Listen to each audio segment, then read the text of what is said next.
Hello dear viewers and followers. Sa mga hindi nakakaalam, my name is Bill Kumilang, your life coach, PWD, person with disability, pero may silbi for God's glory. Ako po ay na-stroke noong 2018 sa aking utak. It is called brain aneurysm or brain stroke. But by God's grace, I survived. Today's message is titled, Intend to Pray. Balakin mong magdasal. Sadyain mong magdasal. This is the statement of truth. Make time for prayer, for it is the will of God in your life. I'd like to talk to you three comparisons of prayer. The word of truth, Matthew chapter 7, 7 to 11. Ask, and it will be given to you. Seek, and you will find. Knock, and the door will be opened to you. For everyone who asks receives, the one who seeks finds, and to the one who knocks, the door will be opened. Which of you, if your son asks for bread, will give him a stone? Or if he asks for a fish, will give him a snake? If you then, though you are evil, know how to give good gifts to your children, how much more will your Father in heaven give good gifts to those who ask Him? Humingi kayo at kayo bibigyan. Humanap kayo at kayo'y makatatagpo. Kumatok kayo at kayo'y pagbubuksan. Sapagkat ang bawat humihingi ay tatanggap. Ang bawat humahanap ay makatatagpo. Ang bawat kumakatok ay pagbubuksan. Bibigyan ba ninyo ng bato ang inyong anak kapag siya'y humihingi ng tinapay? Bibigyan ba ninyo siya ng ahas kapag siya'y humihingi ng isda? Kung kayong masasama ay marunong magbigay ng mabubuting bagay sa inyong mga anak, paano pa kaya ang inyong ama na nasa langit? Bibigyan niya ng mabubuting bagay ang sino mang humihingi sa Kanya. Mga kaibigan, naranasan niyo na bang maghanap ng nawawalang bagay? Hayop o tao? At naranasan niyo na bang humingi sa isang minamahal sa buhay? Sa isang kaibigan, katrabaho, kapitbahay, at kakilala? At naranasan niyo na bang kumatok sa pinto ng taong nais niyong hingan ng tulong? The three comparisons of prayer. First of all, prayer is compared to asking. Ang dasal ay inihahambing sa isang paghingi. Ang sabi ng salita ng Diyos, ask, and it will be given to you. For everyone who asks, receives. Amen. There were many times in my life that I asked the Lord when I needed His help. As a brain aneurysm survivor, talagang kailangan ko na kanyang tulong pambili ng aking gamot for my medication, sapagkat kulang kung minsan ang aking pera bilang pambili ng aking medikasyon. Ang aking ginawa ay nagdasal sa Diyos at ako'y humiling sa Kanya. Dahil Ako ay anak ng Diyos. Siya ang aking ama. Ako ay kanyang binigyan ng aking kahilingan, pambili ng gamot. One time, I prayed to God in Ilocano, this endearing term, tatang ko, aking ama. Tatang ko, masapol ko ti paggatang ko ti agas ko. Aking ama, kailangan ko ng pambili ng aking gamot. Wala akong malalapitan, kundi ikaw lamang, sapagkat ako'y nahihiyang humiling sa iba. Kaya aking ama, ikaw na lang aking lalapitan. I'd like to ask you, Father, give me this amount. Kailangan ko ang tulong mo. Ako'y humihiling sa iyo bilang anak mo. Tatang ko, masapo ko, titulong mo. Tatang ko, sika ti tatang ko, sot ka po na, sika nga ro ti tumulong kanya. And God answered my prayer. Because I asked him like a child who has a father in heaven. Prayer is compared to asking. For everyone who asks, receives. Kaibigan, kung meron kang pangangailangan ngayon, maaaring ito ay espiritual na pangangailangan, emosyonal na pangangailangan sapagkat ikay nasaktan. Kailangan mo ng kagalingan sa iyong pusong nagdurugo. Pisikal na pangailangan sapagkat ikay merong karamdaman, meron kang sakit, pangailangang pinansyal sapagkat meron kang babayaran sa ospital at iba pang bayarin. Kailangan mo ng tulong ng ating Ama sa langit. Use your privilege bilang anak ng Diyos. Humiling ka sa Kanya ng tulong. At dahil anak Kanya, ikaw ay Kanyang tutulungan. Prayer is compared to seeking. Ang panalangin ay naihahambing sa isang paghahanap o paghanap. Hanapin mo sa langit, sa Diyos na ating Ama, ang iyong pangailangan. At ito yung mahahanap sapagkat ito'y hindi itinatago ng ating Ama sa langit sapagkat ang ating Ama sa langit ay mapagbiyaya. Hindi siya maramot. Ang ating Ama sa langit, ang iyong Ama sa langit. Kaibigan, kapatid, aking kapwa, ang ating Ama sa langit ay Diyos na mabuti sa lahat ng panahon. Siya ay matibay na sandigan. Siya ay maaari nating lapitan sa lahat ng panahon, anumang oras na kailangan mo ng kanyang tulong. Siya ay available palagi para tulungan ka.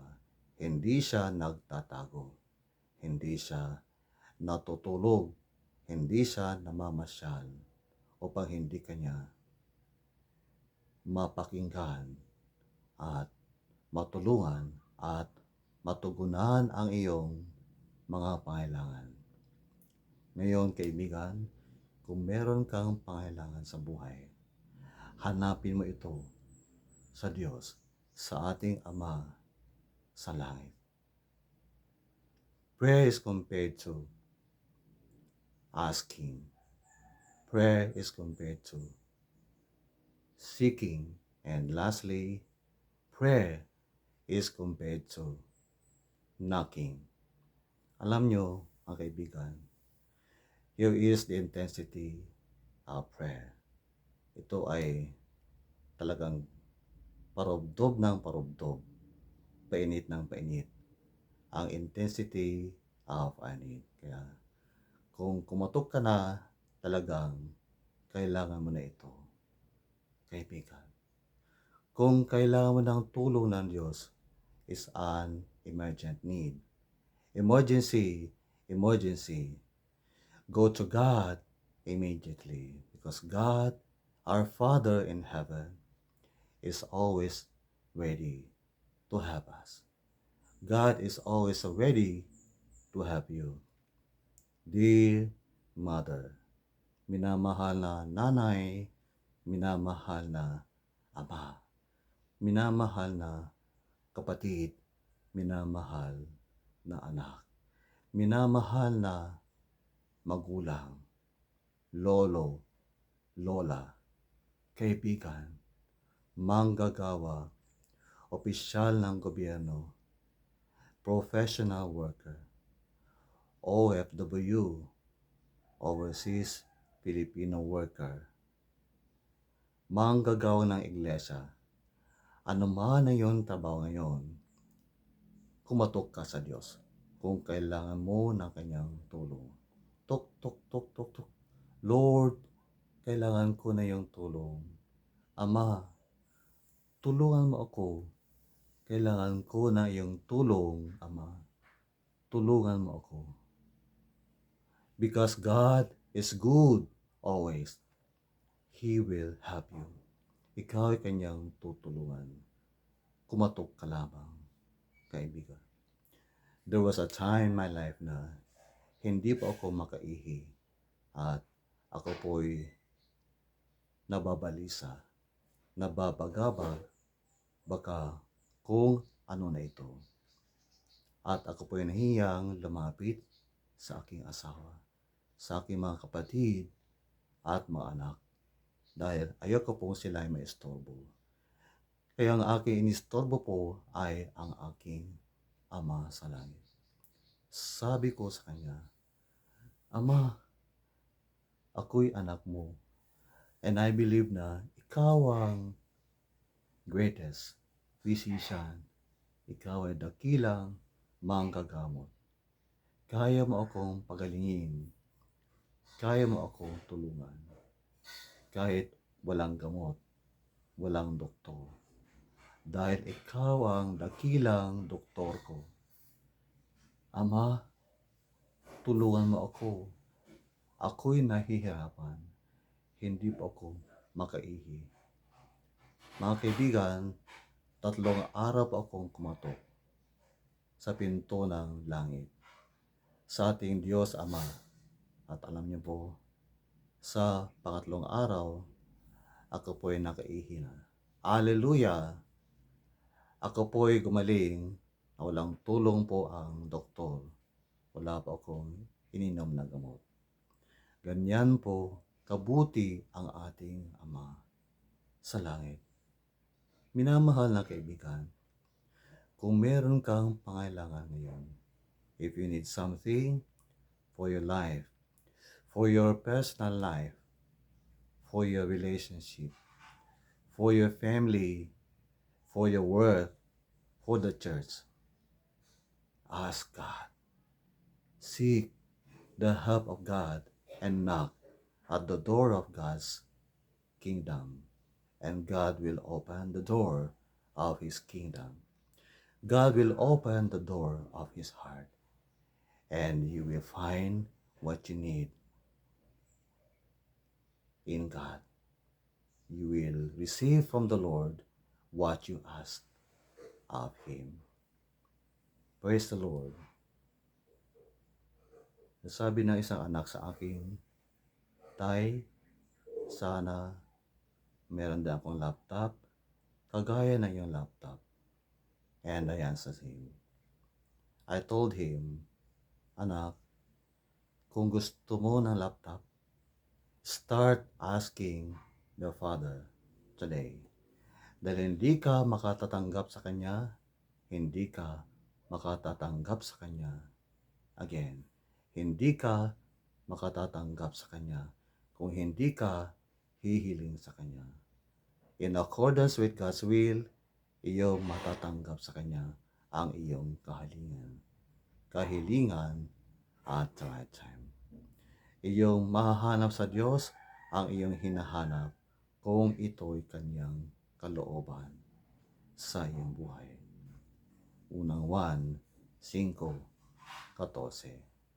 At dahil ang Diyos ay Diyos na hindi nagpapabaya, hindi nangiiwan, hindi tumatalikod sa kanyang mga anak, tayo ay kanyang tutulungan. Sa lahat ng panahong kailangan natin ang kanyang tulong. So ngayon na, magdasal ka, kaibigan. Ask the Lord, for everyone that asks, receives. Seek what you need in the Lord's presence. Because if you seek, you will find, and knock at the door of God's heart. Because if you knock, the door will be opened to you. Ikaw ay talagang bibigyan ng Diyos sapagkat siya ay mabuti sa lahat ng panahon. Amen. Kung ang isang mabuting ama ay makarinig sa kanyang anak na, Papa, kailangan ko ng tinapay. Siyempre, ang Papa ay magbibigay ng tinapay sa kanyang anak. At hindi siya magbibigay ng ahas. Hindi siya magbibigay ng bato sapagkat siya ay mabuti. Ano man ang ating hihilingin mula sa ating Ama ay Kanya ibibigay sapagkat siya ay mabuti. At siya ay mabuti sa lahat ng panahon. Psalm 107:1. Oh, give thanks to the Lord, for His good, His love endures forever. The Lord will never leave us nor forsake us. Hebrews 13:5. Cast all your cares upon Him, for He cares for you. Ilagak mo sa Diyos ang lahat na iyong kabalisahan sapagkat siya ay nagmamalasakit sa iyo. 1 Peter 5:7. Start praying. Go to God because He is your refuge and strength, a very present help in trouble. Psalm 46:1. May the Lord bless you, my friend, my brother and sister in Christ. God bless. Thank you for watching Lifeline Ministry today with Pete Camila, your life coach.